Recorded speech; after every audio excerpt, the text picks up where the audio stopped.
Bab 3505. Budi kebaikan yang sulit dilupakan selamanya. Bukankah seharusnya dia memusatkan seluruh perhatiannya pada masa air dan menemukan cara untuk menyelamatkan serangga beracun? Alhasil sampai sekarang, energi reiki air berputar di sana, dan serangga beracun tidak bergerak, dan bahkan tidak ada yang mengawasinya. Pria berjubah hitam ini tiba-tiba memotong meridiannya, melumpuhkan tingkat kultivasinya, dan masih membiarkan Erikin tangkap dan memukulinya. Bukankah si jubah hitam itu fase penilaian 2 kegagalan? Bukankah pelayannya mengawasi dari luar, harusnya melawan, berteriak panggil seseorang? Namun, tidak perlu tindakan dari kedua tetua itu. Pemukulan Erikin yang begitu ganas, tidak berniat untuk menyembunyikannya, dan beberapa orang di luar ruangan sudah mendengarnya dengan jelas. Mendengar gerakan sebesar itu, sebelumnya juga terdengar teriakan si jubah hitam. Orang tua itu akhirnya tidak tahan lagi. "Tuan!" Sebelum pengurus istana bayangan bereaksi, dia menendang pintu hingga terbuka dan malah bergegas masuk. Tracer Taois dan 2 pengurus buru-buru mengikuti. Kemudian, keempat orang itu berdiri di depan pintu dengan kaget. Ruangan yang awalnya berwarna putih berubah menjadi warna darah saat ini, dan noda darah hampir menutupi dinding. Dan Erikin meninju pria berjubah hitam hingga berlumuran darah, dan terus-menerus membombardirnya. Boom! Dengan pukulan tinju terakhir, pria berjubah hitam itu langsung terguncang ke dinding. Entah kapan mulutnya menggigit sesuatu, pada saat ini, benar-benar meleleh, dan dia memuntahkan seteguk darah hitam. Tracer Taois hampir gila. "Erikin, apa yang dia lakukan?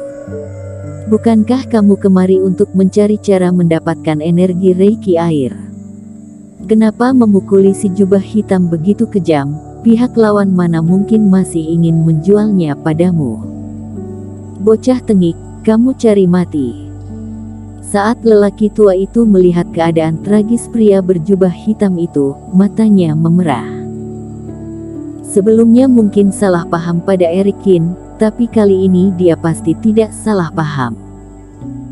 Tuan sudah dipukuli hingga seperti ini, bagaimana ini bisa salah? Orang lain tidak tahu situasi pria itu, tetapi lelaki tua tahu dengan jelas.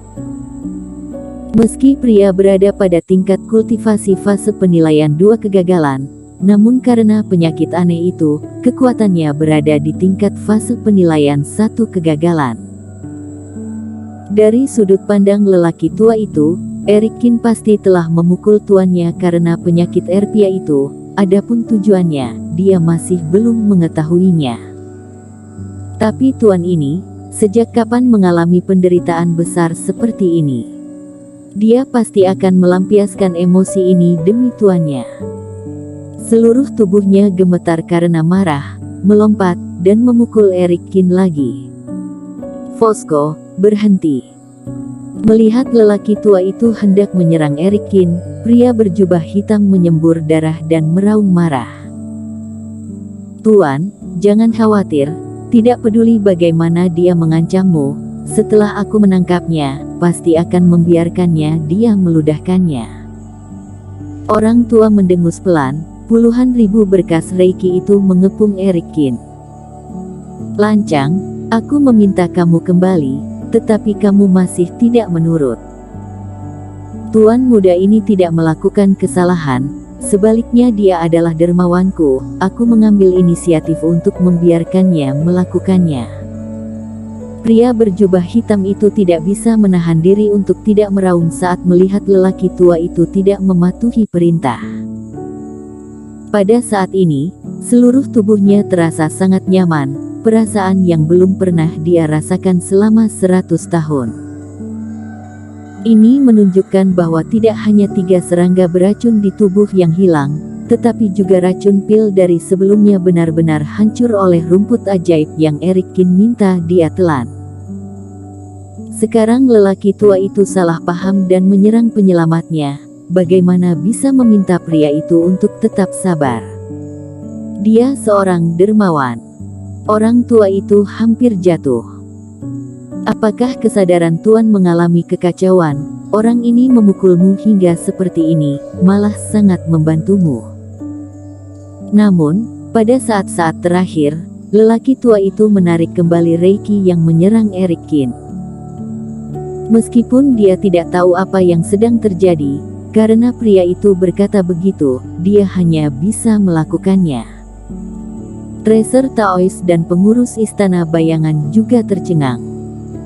Pria berjubah hitam dipukuli seperti ini, malah benar-benar bilang dia bersedia dipukuli.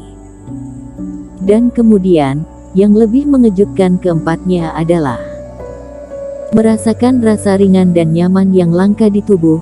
Pria berjubah hitam itu menatap Erikin dengan kekaguman dan rasa terima kasih di matanya. Kedua lututnya lemas, dan dengan bunyi gedebuk, dia jatuh satu lutut ke arah Erikin.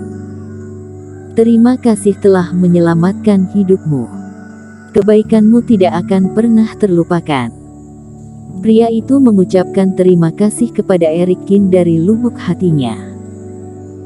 Awalnya, dirinya berencana untuk melihat apakah ada master yang bisa mengeluarkan serangga beracun dari energi Reiki air, kemudian lanjut membantu dia meringankan gejalanya. Tetapi sekarang, dia bukan hanya tidak membutuhkan serangga beracun, tetapi seluruh tubuhnya sudah baik.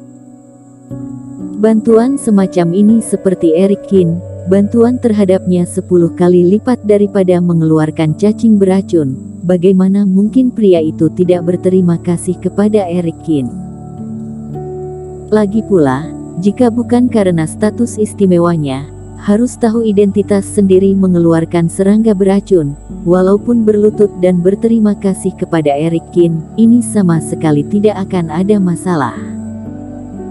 Tapi pemandangan ini jatuh di mata lelaki tua itu, Tracer dan yang lainnya, tapi itu terlalu subversif dari pemikiran orang.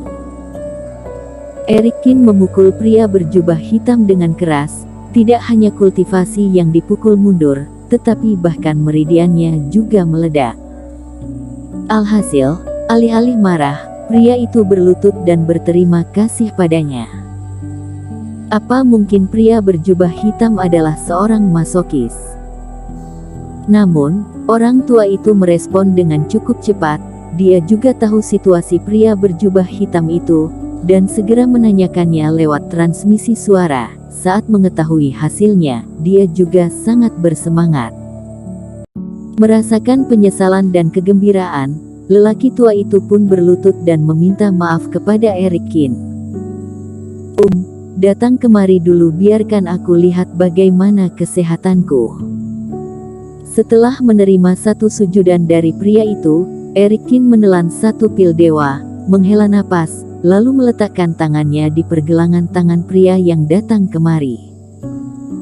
Orang lain melihat pria yang bertindak kacau, tetapi pada kenyataannya, setiap serangannya dihitung dengan baik, dan itu membutuhkan banyak usaha.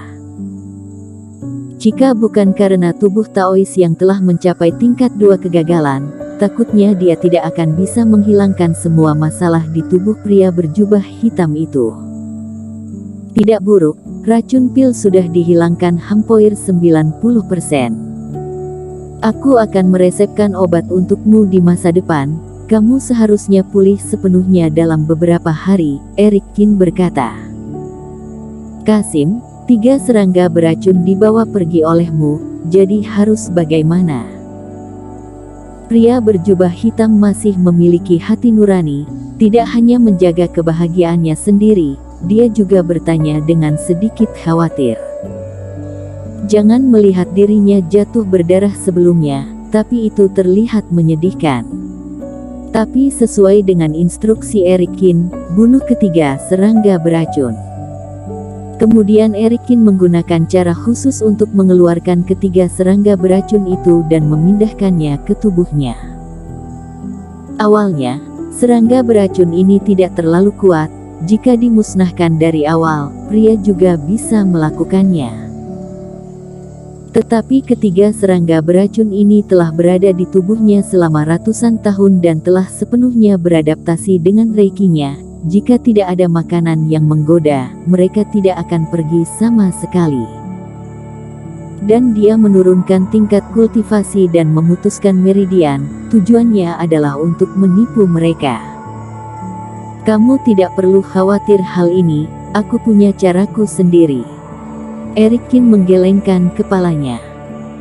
Meskipun tiga serangga beracun cukup kuat, mereka telah diberi makan oleh pria ini selama 100 tahun, dan dapat digambarkan tegas. Tetapi ingin masih ke meridian sendiri masih terlalu naif. Sebenarnya, saat ketiga serangga beracun menyentuh kulit mereka, mereka akan langsung digigit hingga mati oleh Sky Eater yang sudah disiapkan. Pria berjubah hitam itu mengangguk dan melirik energi Reiki air lagi. Tuan Dermawan, aku tidak membawa harta karun, tidak bisa memberimu terlalu banyak. Tetapi energi Reiki air adalah hadiah kecil dariku, aku tidak ingin batu roh atau apapun. Pria berjubah hitam berkata. Bersambung.